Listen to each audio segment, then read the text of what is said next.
मिरज कवटेमाकळ रस्त्यावर जनावरे घेऊन जाणारी बोलेरो पिकअप घरात घुसली, सुदैवाने जीवितहानी टळली, ड्रायव्हर फरार। मिरज कवटेमाकळ रस्त्यावर गुरुवारी मध्यरात्री भीषण अपघात झाला। कवटेमाकळकडून भरधाव वेगात येणारी बोलेरो पिकअप टर्न न घेतल्याने थेट प्रशांत बसवण्णा कुंभार यांच्या घरात घुसली। धडकेचा आवाज एवढा मोठा होता की परिसरातील नागरिक घराबाहेर धावून आले। त्यावेळी घरात एक वयस्कर आजी, 2 मुली झोपलेल्या होत्या। सुदैवाने कोणतीही जीवितहानी झाली नाही, मात्र घराचे मोठे नुकसान झाले आहे।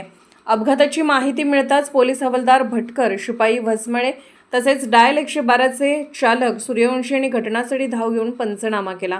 अपघातग्रस्त वाहनात जनावरे आढळली असून ती कुठे आणि कोणत्या उद्देशाने नेत होते याचा तपास सुरू आहे। स्थानिक माजी सरपंच तानाजीराव पाटील, उपसरपंच बच्चूदादा चाळके यांच्यासह गावकरी मोठ्या संख्येने उपस्थित होते। या रस्त्यावर गतिरोधक नसल्याने वारंवार अपघात होत असल्याचे ग्रामस्थांचे म्हणणे आहे। त्यामुळे स्पीड ब्रेकर बसवून कायमस्वरूपी उपाययोजना करावी अशी मागणी त्यांनी केली आहे। अपघातानंतर बोलेरो चालक फरार झाला असून पोलिसांनी शोध मोहीम सुरू केली आहे। सध्या आम्ही नाव मोठं करायला आलो इथं। मी आलोय मिरजेतनं जवळपास 30-35 किलोमीटर। व्हिडिओ चालू आहे मित्रांनो, सगळे बघा। पोलीस प्रशासन आपल्याला असं बोलते इथपर्यंत आल्यावर गोरक्षकांना।